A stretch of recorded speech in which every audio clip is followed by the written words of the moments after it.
નમસ્કાર વિદ્યાર્થી મિત્રો, સ્વાગત છે તમારું HR એજ્યુકેશનમાં. વિદ્યાર્થી મિત્રો, આજે આપણે ધોરણ 10ના જે ગાલા અસાઇનમેન્ટના જે પેપર સેટ છે 2022ના, તેમાં ઇંગ્લિશ વિષયના પેપર નંબર 4નો સેક્શન નંબર A ના સોલ્યુશન વિશે સમજવા જઈ રહ્યા છે. એ પહેલાં પેપર નંબર 2 અને પેપર નંબર 3ના સોલ્યુશન આપણે ચેનલ પર મુકાઈ ગયા છે. જો એમાં સોલ્યુશન બાકી હોય તો તમે પ્લેલિસ્ટમાંથી જે ગાલા અસાઇનમેન્ટ પેપર સોલ્યુશન છે તેમાં જોઈ શકો છો. આશા રાખું છું કે તમે જલ્દીથી જલ્દી એ પેપર સોલ્યુશન પૂર્ણ કરો. તો વિદ્યાર્થી મિત્રો, શરૂ કરીએ.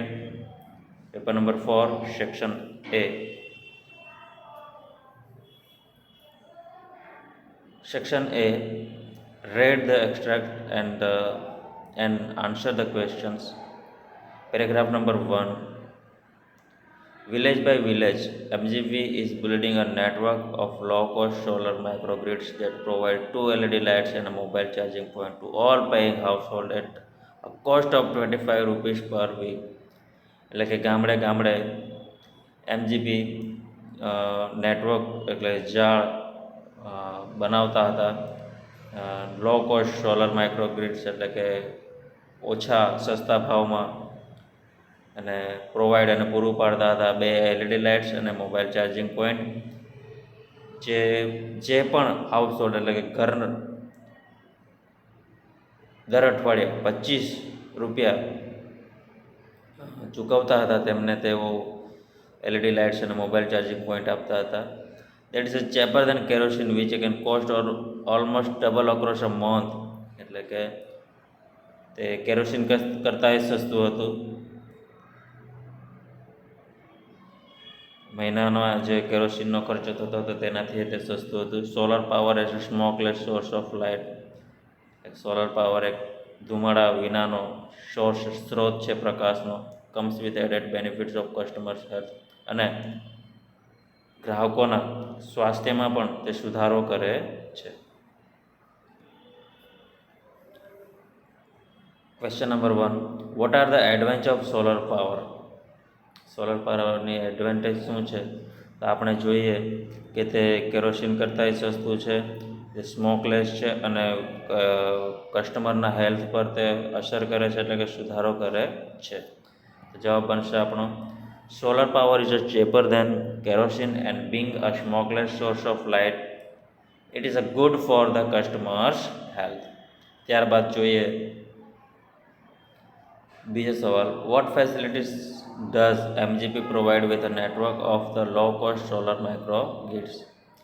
તો શું ફેસિલિટી આપતા હતા? કે મોબાઈલ ચાર્જિંગ પોઈન્ટ અને LED લાઇટ્સ. તો જવાબ બનશે MGP provides 2 LED lights and a mobile charging point with a network of low-cost solar microgrids. ત્યારબાદ બીજો paragraph. Lord requested the angel, please go to bed, do not take so much trouble in a single day.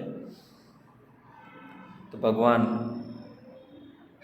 Requested the Angel એટલે કે દેવદૂત ભગવાનને વિનંતી કરે છે please go to bed, મહેરબાની કરીને તમે આરામ કરવા જાઓ, પથારીમાં જાઓ. Do not take so much trouble in a single day. એક જ દિવસમાં એટલું બધું જે મુશ્કેલીઓ છે, ટ્રબલ જે છે તે તમે નહીં લો. ત્યારબાદ I can not he refuse એટલે કે ભગવાન નકારી દે છે. રિફ્યુઝ કરવું એટલે કે ના પાડી દેવી. આઈ કેન નોટ નહીં, હું નહીં કરું. I have almost completed the work. મેં લગભગ કામ પૂર્ણ જ કરી દીધું છે. I have put the best of my ideas into this model. હું મારા શ્રેષ્ઠ વિચારો આ મૂર્તિમાં મૂકવા માગું છું. Now this mother will help herself when she is sick. હવે આ માતા વિલ હેલ એટલે કે સાજી થઈ જશે, હરસેલ્ફ પોતાની જાતે, વેન જ્યારે શી ઇઝ સિક તે બીમાર હશે ત્યારે. She will be able to feed a family of 6 members only on half kilo of cabbage. એટલે કે તે સમર્થ બનશે ફીડ ખવડાવવામાં અ ફેમિલી ઓફ 6 મેમ્બર પોતાના પરિવારના 6 સદસ્યોને ફક્ત અડધો કિલો કોબીજમાં. And she would manage a child's bath, play, studies, food and sleep without getting it. અને તે મેનેજ કરશે બાળકનું ખાવાનું, નવડાવવાનું, રમવાનું, ભણવાનું, ખાવાનું, ઊંઘવાનું વિધાઉટ ગેટિંગ ઇટ, એટલે કે વગર ચીડાએ તે બાળકના જે કામો છે તેને તે કરશે. ત્યારબાદ સવાલ જવાબ જોઈએ. તો ત્રીજો સવાલ, what did the angel requested the lord, એટલે કે ભગવાનને શું વિનંતી કરે છે. કે આપણે પહેલી જ લાઇનમાં જોયું કે ભગવાનને તે વિનંતી કરે છે કે તમે એક દિવસમાં આટલો બધો ટ્રબલ નહીં કરો. તો જવાબ આપણો બનશે, the angel requested the lord to go to bed, એટલે કે તમે સુવા જાઓ, and not take so much trouble in one day, એક દિવસમાં આટલો ટ્રબલ એટલે કે કામ તમે નહીં કરો, મુશ્કેલી આટલી બધી તમે નહીં લો. ચોથું, why did the lord refuse two reset, એટલે કે શા માટે તે ના પાડી દે છે. તો જોઈએ, the lord refused to reset because he had almost completed his work, તેણે લગભગ પોતાનું કામ પૂર્ણ જ કરી દીધું હતું. And had put the best of his ideas into the model, અને પોતાના શ્રેષ્ઠ વિચારો તેઓ તે મૂર્તિમાં મૂકવા માંગતા હતા. ત્યારબાદ જોઈએ, I still remember that morning of the year 1887, મને હજી 1887ની તે સવાર યાદ છે. I was just 7 years of age then, ત્યારે હું ફક્ત 7 વર્ષની હતી. માય ટીચર એના સુલિવન came to our house that day, તે દિવસે મારા શિક્ષક એના સુલિવન અમારા ઘરે આવ્યા હતા. Next day she lead me into her room and gave me a doll, બીજા દિવસે તેઓ મને પોતાના રૂમમાં લઈ ગયા અને મને તેઓએ એક ઢીંગલી આપી. I played with it for a while, હું તેની સાથે થોડી વાર રમી.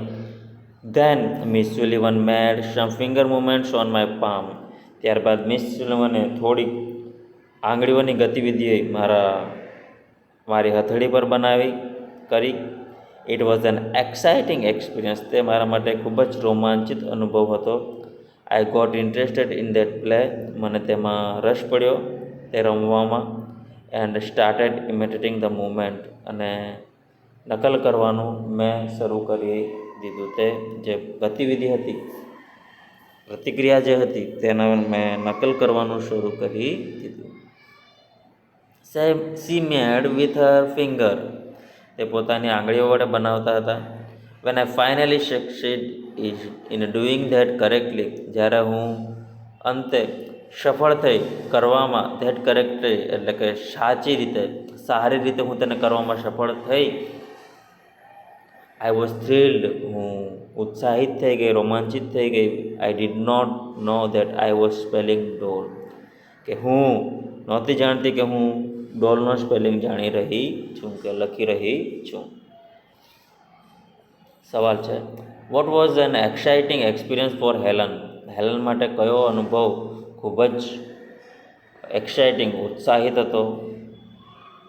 વેન, જવાબ આવશે, when Miss Sullivan made some finger movement on Helen's palm, it was an exciting experience for her, એટલે કે તેના માટે એ ખૂબ જ ઉત્સાહિત અનુભવ હતો કે જે આંગળીઓ વડે તે પ્રતિક્રિયા, જે ગતિવિધિ તેઓ બનાવી રહ્યા હતા હથેળીમાં, તે રોમાંચ તેના માટે હતો, ઉત્સાહિત હતો.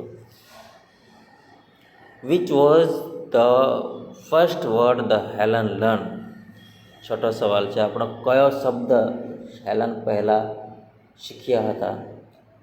તો the first word that Helen learn was doll. વિદ્યાર્થી મિત્રો, આ સવાલ ખરા ખોટામાં પણ ઘણી વખત પૂછાણો છે. એ ટ્રુ ફોલ્સ તમારો આવે છે ક્વેશ્ચન નંબર 12, 13, 14માં, 12, 13, 14, 15 એ સવાલમાં ખરા ખોટામાં આ પૂછાયું છે. એટલે કે આ ધ્યાન રાખજો કે ડોલ એ એનો પહેલો શબ્દ હતો. ત્યારબાદ પછીનો પેરેગ્રાફ જોઈએ. Kacha began to live with Shukracharya, એટલે કે ત્યારબાદ કચ્છે શુક્રાચાર્ય સાથે રહેવાનું શરૂ કરી દીધું. Because of his keen devotion and good service he won the favour of Shukracharya. પોતાના ઉગ્ર ભક્તિભાવ અને સારી સેવાના લીધે તેમણે શુક્રાચાર્યનું મન જીતી લીધું. Kacha was young, handsome and very intelligent and no wonder Devayani fell in love with him at a first sight. એટલે કે કચ્છ જુવાન, દેખાવડો અને ખૂબ જ હોશિયાર હતો, તેથી પહેલી નજરમાં જ દેવયાની તેની તરફ આકર્ષિત થઈ અને પ્રેમમાં પડી. But Kacha was a student and he could not respond to her love. પરંતુ કચ્છ વિદ્યાર્થી હતો, તેથી તેણે પ્રતિક્રિયા ન આપી, પ્રત્યુત્તર ન આપ્યો તેના પ્રેમનો. All same Kacha like her and considered her a friend. પણ બીજી તરફ એટલે કે તે જ રીતે કચ્છ પણ તેને પસંદ કરતો હતો, પણ એક મિત્ર તરીકે તેને માનતો હતો. He gathered flowers and fruit for her and તે તેના માટે ફૂલો અને ફળો ભેગા કરતો. And help her in her household duties અને તેના ઘરકામમાં તેમને મદદ કરતો. Sometimes they would wander about the jungles. કેટલીક વાર તેઓ જંગલોમાં ફરવા જતા. એન્ડ અને એટ એ ટાઈમ્સ તે સમયે તે સેંગ એન્ડ ડાન્સ ટુગેધર. તેઓ એકસાથે ગાતા અને નાચતા, એટલે કે નૃત્ય કરતા. 7મો સવાલ, which qualities of Kacha attracted Devayani towards him. એટલે કે કઈ ખાસિયતોને લીધે કચ્છથી દેવયાની આકર્ષિત થઈ હતી, કચ્છ તરફ આકર્ષિત થઈ હતી. તો જવાબ આપણો આવશે Kacha was young, handsome and intelligent and so Devayani was attracted towards him. એટલે કે તેના તરફ તે આકર્ષિત થઈ હતી. જુવાન હતો, દેખાવડો હતો, હોશિયાર હતો. આ બધી ખાસિયતોના લીધે દેવયાની કચ્છ તરફ આકર્ષિત થાય છે. ત્યારબાદ જોઈએ question number 8. What feelings did Kacha have for Devayani. કે દેવયાની માટે શું કચ્છ પોતાનામાં ભાવના રાખતો હતો, ફિલિંગ મહેસૂસ કરતો હતો. જવાબ છે Kacha like Devayani and considered her a friend. તેને એક મિત્ર તરીકે તે માનતો હતો. ત્યારબાદનો પેરેગ્રાફ જોઈએ. Student number 2. Hello doctor Mansuri sir, I am Kandarp. I read somewhere tune of yourself for the board exam. Would you explain what it means. એટલે કે નમસ્કાર ડૉક્ટર મંસૂરી, હું કંદ્રપ છું. મેં કશે વાંચ્યું છે કે ટ્યુન ઓફ યોર સેલ્ફ એટલે કે તમારી જાતને તમે અનુકૂળ કરો ફોર ધ બોર્ડ એક્ઝામ માટે. Food you explain what it means. મને તમે સમજાવશો કે આનો અર્થ શું થાય છે. તો ડૉક્ટર મંસૂરી કહે છે, dear you seem to be an 10th or 12th. મને લાગે છે કે તું 10મામાં છે કાં તો 12મામાં છે. Tune up refers two preparing your mind and body for a particular task. એટલે કે ટ્યુન અપનો અર્થ થાય છે કે તમે તૈયાર થાઓ, તમારા મનને તમે અને તમારા શરીરને તમે તૈયાર કરો ફોર અ પર્ટિક્યુલર ટાસ્ક. ખાસ કામ માટે તૈયાર કરવું શરીર અને મનને. When it comes to tune up four examination you need to know how your body and mind work in a harmony. એટલે કે જ્યારે તે આવે છે અનુકૂળ, એટલે કે સુમેળ થાય છે જ્યારે શરીર અને માઇન્ડ તમારું પરીક્ષા માટે, ત્યારે તમારે જાણવાની જરૂર હોય છે કે તમારું શરીર અને મન કઈ રીતે કામ કરે છે. બરાબર, એક રીતે એક સાથે કઈ રીતે તે કામ કરે છે. You should identify your strength. તમે તમારી જે તાકાત છે તેને તમારે ઓળખવાની જરૂર છે. તાકાત અને જે કમી છે, તમારી વીકનેસ જે છે, ખોટ જે છે તમારામાં, તેને તમારે પહેલાં ઓળખવાની જરૂર છે. જે મીન્સ તમારી તાકાત શું છે અને તમારી કમજોરી શું છે તેને તમારે ઓળખવાની જરૂર છે. Observe yourself for week or 2. 1-2 અઠવાડિયા માટે તમે તમારી જાતને ઓબ્ઝર્વ કરો, નિરીક્ષણ કરો પોતાની જાતનું. Always remember that your strength are your asset. Do not think much about your weakness. એટલે કે તમારી જે તાકાત છે તે જ તમારી મુખ્ય હિંમત છે, અને તમારી જે વીકનેસ છે, કમી છે, તેને તમારે વધારે ધ્યાન આપવાની જરૂર નથી. It is your strength that will help you cope the exam. તમારી તાકાત જ તમને એક્ઝામમાં સફળ બનાવશે. 9મો સવાલ નંબર 9. What does tune up refers to? તો જવાબ છે tune up refers to preparing your mind and body for a particular task.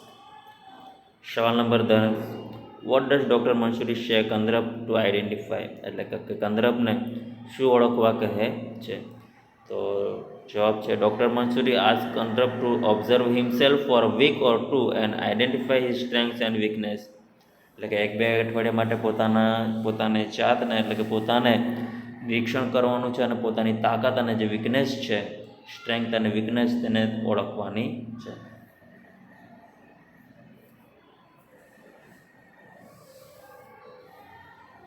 ત્યારબાદ write a short note using the given points question. Short note છે. પ્રશ્ન number 11, how Arun school and college further his interest in environment. School અને college તેને પોતાના જે રસ છે તેને કઈ રીતે વધારે છે? તો plenty of green cover, home to life forms, understand their reporters, beautiful, protect them, animals are on their own, find their food, always on the move, never lazy, positive, learn for them. આ છે points આ short નોટના, અને એ પોઈન્ટ્સના આધારે તમારે short note લખવાની છે.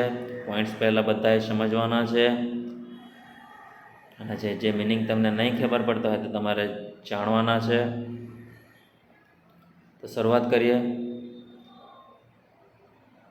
Arun school and college had plenty of green cover, એટલે કે plenty of green cover means કે તે લીલોતરીથી ઢંકાયેલા હતા સ્કૂલ અને colleges.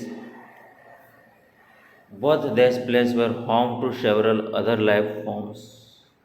This made Arun understand their importance, એટલે કે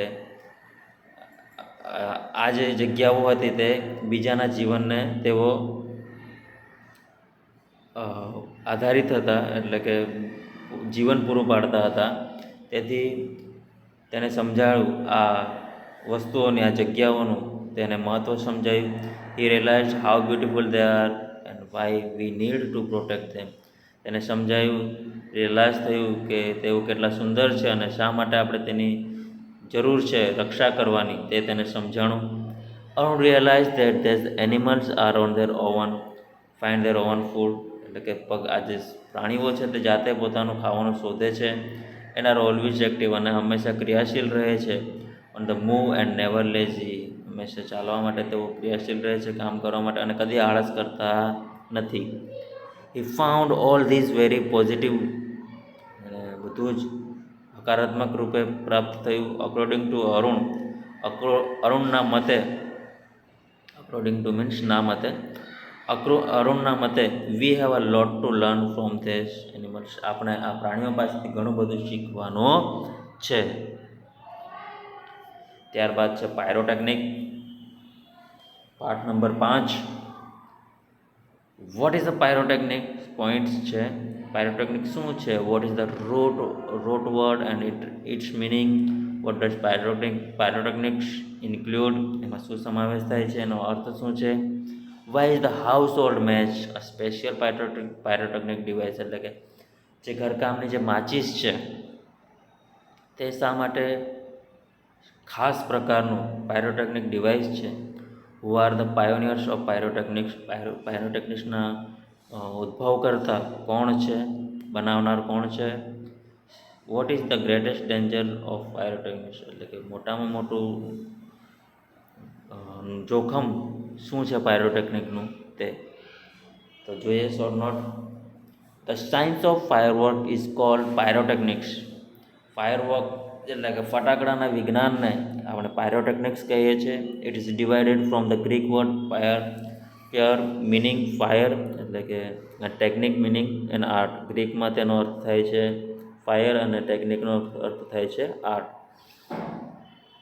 Pyrotechnics include not only fireworks but also a whole range of devices that use similar materials and principles, from safety matches that we use every day to soil fuel rocket booster of the space shuttle. The household match is considered a special pyrotechnic device. શું છે કે માચિસને ખાસ મુખ્ય સ્ત્રોત માનવામાં આવે છે તેનો, as all the pyrotechnic effect heat smoke light gas and sound are present in it, એટલે કારણ કે તેમાં ગરમી, ધુમાડો, પ્રકાશ અને ગેસ અને અવાજ એ બધું હાજર હોય છે, તેથી તેને ખાસ માનવામાં આવે છે. The Chinese are the considered the pioneer of the pyrotechnics, એટલે કે ચાઇનાવાળા જે હતા તેઓ પોતાને પાયોનિયર માનતા હતા, એટલે કે સ્થાપના ઉદ્ભવ કરનાર માનતા હતા પાયરોટેકનિકના. The greatest danger of pyrotechnic is that deals with fire, એટલે કે ખૂબ જ જે જોખમ છે તે એનું જે કામ છે તે દેવતા સાથે છે, અગ્નિ સાથે છે, તેથી તે ખૂબ જ જોખમ છે. ત્યારબાદ write whether sentence are true or false. 12મું, the robot will never obey his master. False. Vultures are called scavengers. True. Blandford was to recognize his friend by a white rose. False. Parents should ensure a balance between study and play hours of children. True. તો જોઈએ અહીંયા જે true false તમને આપવામાં આવ્યા છે તેમાં પહેલામાં પહેલું છે robot will never obey his master. False. આપણે જે સિદ્ધાંત હતો તેમાં હતું કે તે કદી કરતા નથી, પણ છેલ્લે રોબોટ અનાદર કરે છે, એટલે false. Vultures are called scavengers. True. Blandford was to recognize his friend by a white rose. False.